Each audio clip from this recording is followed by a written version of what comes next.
નમસ્કાર મિત્રો, આ વિડીયોમાં આજે આપણે ધોરણ 12 સામાન્ય પ્રવાહનું ઇંગ્લિશનું જે પેપર છે 5મી એપ્રિલ 2022ના દિવસે લેવાયેલું, એમાં સેક્શન બી અને સી જોવાના છે. સેક્શન એ અને ડી ગ્રામરના જે છે એનો વિડીયો અલગ છે અને મુકાઈ ગયો છે, એટલે જો તમે ન ચેક કર્યો હોય તો એ તમે જોઈ લેજો ખાસ. અને સેક્શન બી અને સી આ વિભાગની અંદર જોવા મળશે તમને. ઓકે ફ્રેન્ડ્સ, તો જો સેક્શન બીની અંદર ક્વેશ્ચન આન્સર આવે છે કે which two problems are discuss here, એટલે કયા બે પ્રશ્નોની ચર્ચા કરવામાં આવી છે. હવે જો અહીંયા પહેલી લીટીમાં છે climate change and global warming are discuss here, એ બે પ્રશ્નો છે. પહેલી લીટીમાં climate change and global warming, બરાબર, એ બે પ્રશ્નો છે. પછી બીજું છે who can help government to find solution to this problem, કોણ મદદ કરી શકે પ્રોબ્લેમ સોલ્વ કરવા માટે? તો ઈચ ઇન્ડિવિજ્યુઅલ, એટલે દરેક વ્યક્તિ આમાં મદદ કરી શકે મિત્રો. Each individual can help government to find solution of this problem, એ તમારે જોડી દેવાનું. પછી ઈચ ઇન્ડિવિજ્યુઅલ લખીને પછી હું કાઢી નાખવાનું. ત્યાર પછી what is taught to the workers, એટલે કામદારોને શું શીખવવામાં આવે છે? તો કામદારોને શીખવવામાં આવે છે કે, બરાબર, કે તેઓને દેશના ઓનર ખાતર તેઓને બલિદાન આપવાનું શીખવવામાં આવે છે.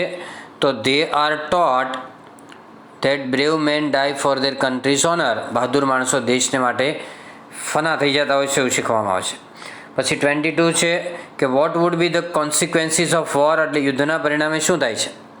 તો the lives of millions young men, other millions crippled and blinded for life, બરાબર, existence made horrible for still more millions of human beings, એટલે they lose their lives, તેઓ જીવન ગુમાવે છે. Millions of people lose their lives, young men એટલે યુવાન લોકો જીવન ગુમાવે, કેટલાક પંગુ થઈ જાય, ક્રિપલ એટલે ખામીવાળા થઈ જાય, અને કેટલાકનું જીવવું દુષ્કર બની જાય છે. એ રીતે આગળ જો મિત્રો, where are umbrella ants found, તો અમ્બ્રેલા એન્ડ્સ ક્યાં જોવા મળે છે? તો umbrella ants are found in South America, તો સાઉથ અમેરિકામાં જોવા મળે છે. Umbrella ants are found in South America. What is common between human beings and umbrella ants here in the paragraph, આ પેરેગ્રાફમાં બેમાં સામાન્ય શું? તો farming is common between human beings and umbrella ants here in the paragraph. ખેતી કરે, કીડીઓ પણ ખેતી કરે છે માણસની જેમ, તો ફાર્મિંગ એટલે ખેતી એ સામાન્ય બાબત છે.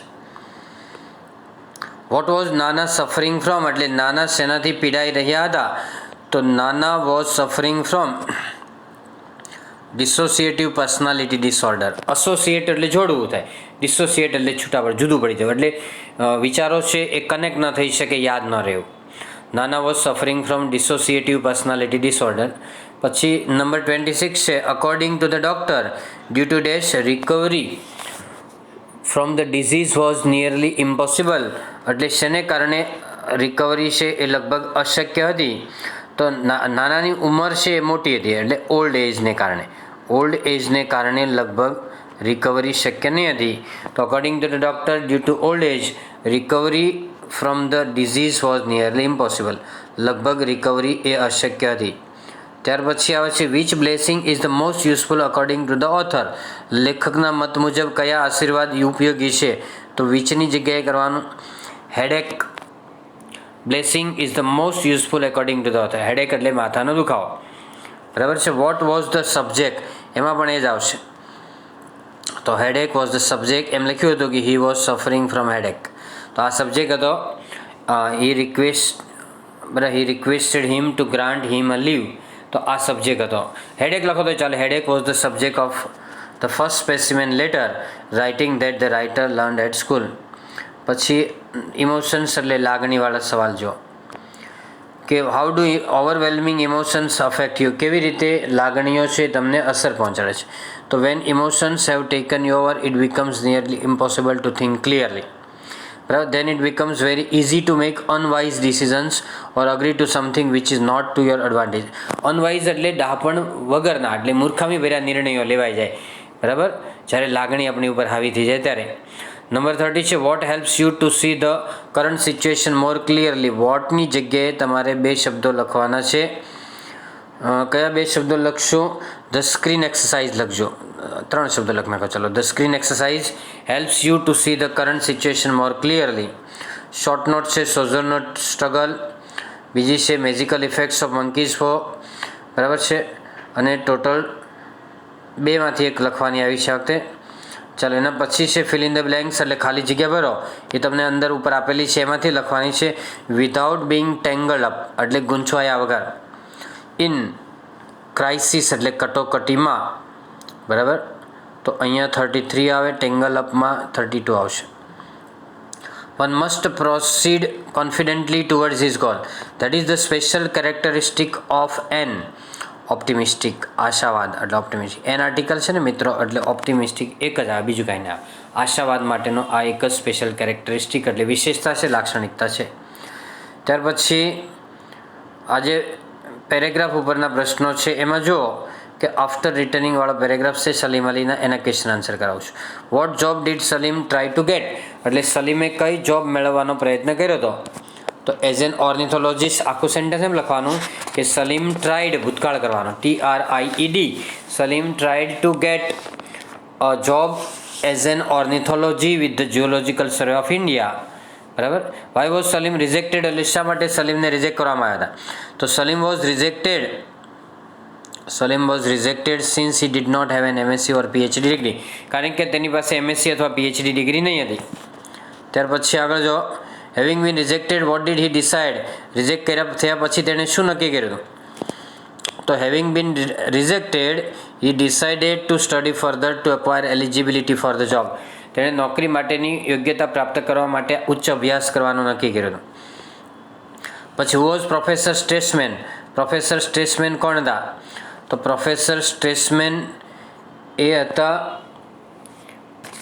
ક્યાં ગયું? Professor Stresemann was a well known ornithology in Berlin, બર્લિનની અંદર એક વેલ નોન ઓર્નિથોલોજીસ્ટ હતા.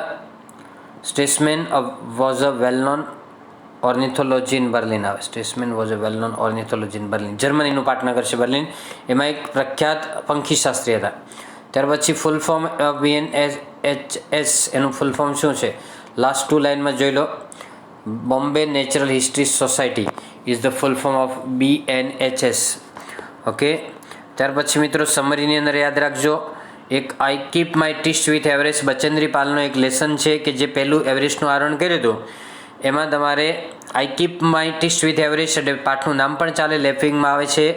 બાકી આઈની જગ્યાએ સી કરવાનું છે, યાદ રાખવાનું છે. બચેન્દ્રી પાલ લેડી છે એટલે એમાંથી તમારે આઈની જગ્યાએ સી કરી અને આ ટાઈમ કાઢી નાખજો તો ચાલશે. ઉદાહરણ આંકડા વગેરે કાઢી અને 3 થી 6 સાદા વાક્યો લખશો એટલે તમને ફૂલ માર્ક્સ મળે, એ યાદ રાખવાનું. ત્યાર પછી આ જે પેરેગ્રાફ ઉપરના પ્રશ્નો છે કરાવું છું, ધ્યાન રાખો. Vote is the name of the youth platform, એટલે યુથ પ્લેટફોર્મનું નામ શું છે? તો પહેલી લીટીમાં જો છાત્ર Sansad, Chhatra Sansad is the name of the youth platform. પછી in which city is this youth platform based, કયા સિટીમાં આ યુથ પ્લેટફોર્મ આવેલું છે? તો વડોદરા લખેલું છે, જો પહેલી લીટીમાં વડોદરા. તો this youth platform is base in Vadodara કરવાનું, in Vadodara.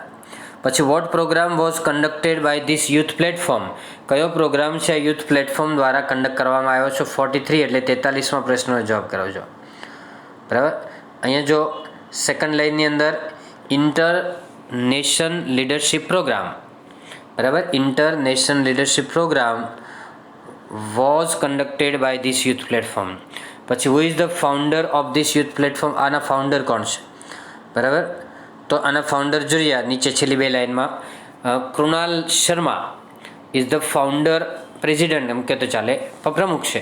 Krunal Sharma the president is the founder of youth club, અથવા the president Krunal Sharma is the founder of the youth club.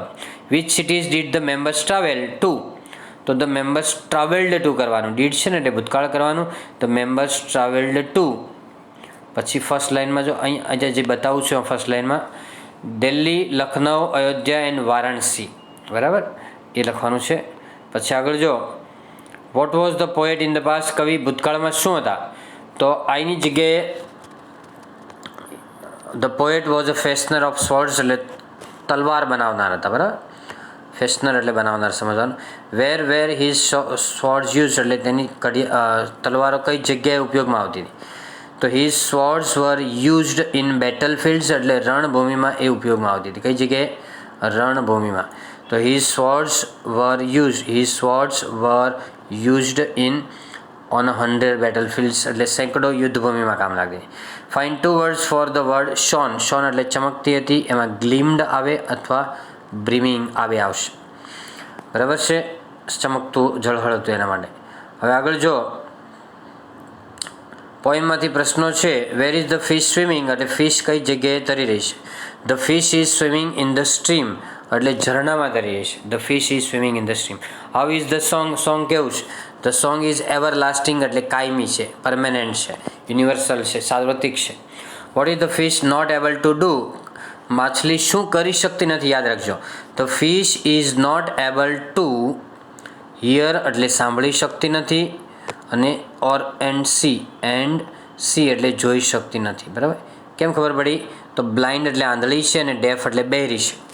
તો આ રીતે લખવાનું છે. The fish is not able to hear and see. And કરો કે ઓર કરો એનો વાંધો નથી. સાંભળી શકતી નથી, જોઈ શકતી. હિયરની જગ્યાએ લિસન કર્યું હોય તો ચાલે. સીની જગ્યાએ લુક અથવા વોચ કર્યું હોય તો ચાલે. ઓકે, ચાલો મિત્રો, હવે આ સેક્શન એ અને ડી છે, બીજા વિડીયોની અંદર છે, ખાસ યાદ રાખજો, એટલે ખાસ જોઈ લેજો. અને હવે જો વિડીયો તમને ગમે તો શું કરવાનું એ હું તમને ન કહું, because you are great Gujju guys.